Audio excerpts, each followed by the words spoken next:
정저우의 오늘, 그 무거운 침묵을 바라보면 모든 것이 드러난다. 한때 전 세계 휴대전화의 80%를 생산하며 아이폰의 수도라 불렸던 이 도시는 이제 진정한 의미의 유령 도시로 변하고 있다. 이것은 단순한 시장 조정이 아니다. 이는 구조적 위기의 본격적인 발현이다. 대만 기업 폭스콘 글로벌 전자기기 제조업에서 결정적 역할을 맡아온 기업은 지금 역사상 가장 대규모이면서도 명확한 생산 이동을 진행 중이다. 2025년의 전망과 흐름은 폭스콘이 가장 핵심적인 자본과 기술을 중국에서 빼내고 있으며 그 결과 중국은 되돌리기 어려운 위기에 직면하고 있음을 보여준다. 그렇다면 왜 30년 동안 긴밀한 협력 관계를 유지해온 파트너가 이렇게 단호하게 철수하는 것일까? 일본과 대만은 베이징이 공개하지 않는 경제 침체의 위험을 이미 감지한 것일까? 그 답은 세계 2대 경제의 실질적인 약화를 곧바로 드러내게 될 것이다. 지난 30년 동안 중국은 값싼 노동력과 토지를 활용해 외국 자본을 붙잡아왔다. 그러나 2025년에 이르러 이러한 전략은 완전히 힘을 잃었다.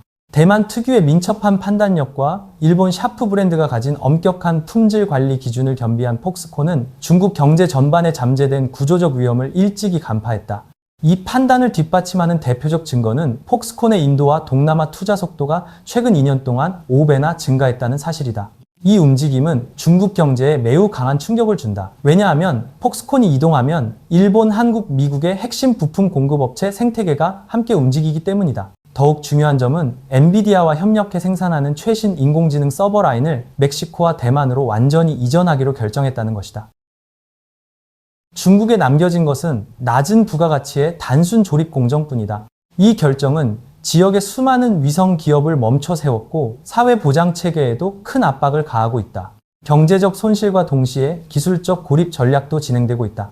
일본, 미국, 대만 삼각연합의 보호 아래 반도체와 디스플레이 분야의 핵심 기술은 베이징의 손이 닿지 않는 지역으로 옮겨지고 있다. 이는 중국이 기술을 배우고 접근할 기회를 차단하며 자립 전략을 근본적으로 흔든다.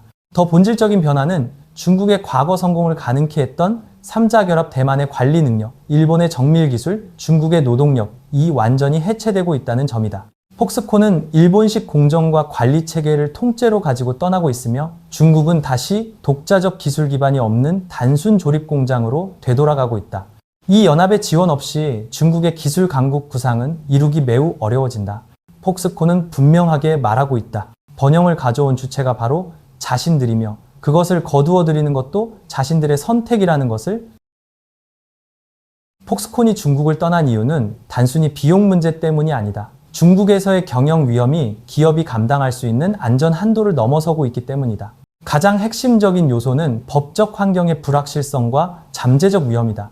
외국 기업인이 명확한 사유 없이 출국 제한을 당하거나 조사 대상이 되는 사건, 그리고 돌발적인 자산 통제 조치들은 투자자의 신뢰를 크게 떨어뜨렸다. 중국의 새로운 보안 데이터 관련 법 규정은 일반적인 경영 활동조차 법적 위험으로 바꿔버렸다. 한 일본인 경영자는 중국 내 서버에 중요한 설계 데이터를 보관할 수 없게 되었다고 토로했는데 이는 프라이버시와 보안에 대한 우려 때문이었다. 폭스콘은 자산과 운영이 안보라는 명목으로 언제든 개입을 받을 수 있다는 점을 잘 알고 있다. 따라서 정책이 예측하기 어려운 환경에 모든 역량을 집중하지 않는 것은 기업 생존을 위한 필수적 선택이다. 법적 위험뿐 아니라 경제 둔화도 큰 요인이다. 부동산 시장은 침체되어 있고 청년 실업률은 높아졌으며 디플레이션 흐름이 나타나고 있다. 대학을 졸업하고도 단순 노동직에 종사하거나 일자리를 찾지 못하는 사람들이 늘어나는 모습은 현실을 그대로 반영한다. 내수 시장의 구매력도 급감해 전자제품 소비가 크게 위축되었다. 중국이 협상 카드로 삼아오던 14억 인구의 시장은 더 이상 충분한 매력을 갖고 있지 못하다.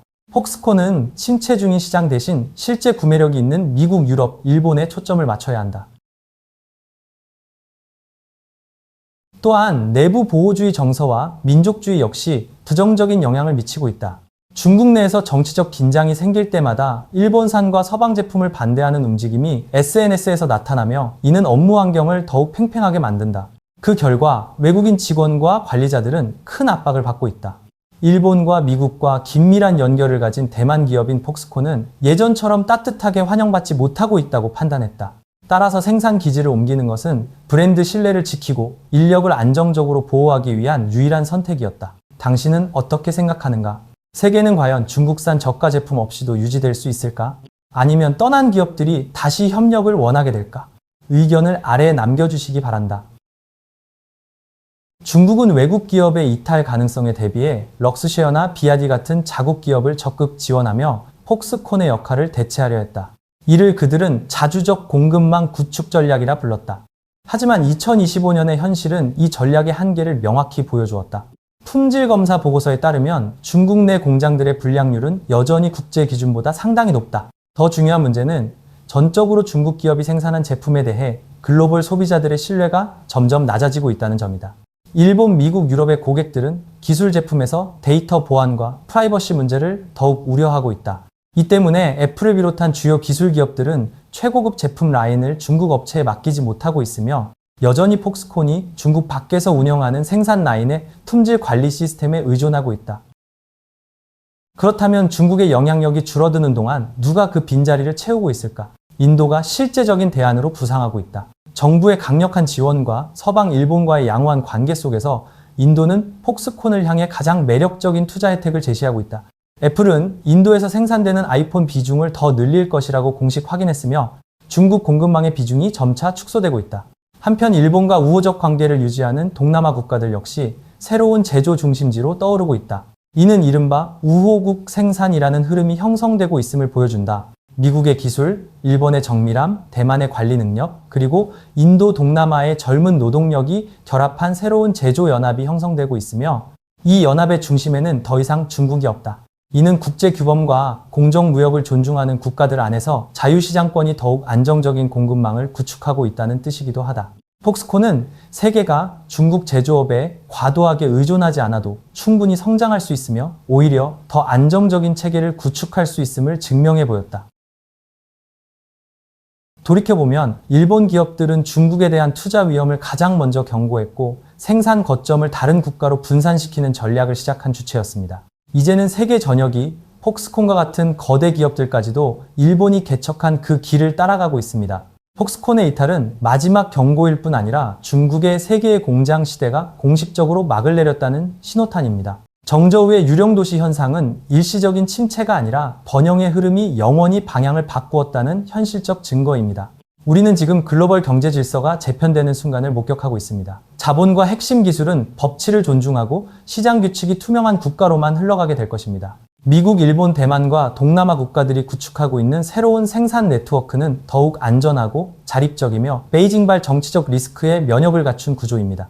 이 과정에서 중국은 한때 선도하고자 했던 기술 경쟁에서 점점 뒤처지고 있습니다. 중국의 독점적 지위는 끝났으며 글로벌 소비자들은 공급망 다변화가 가져올 혜택을 최종적으로 누리게 될 것입니다. 그렇다면 당신은 어떻게 생각하나요?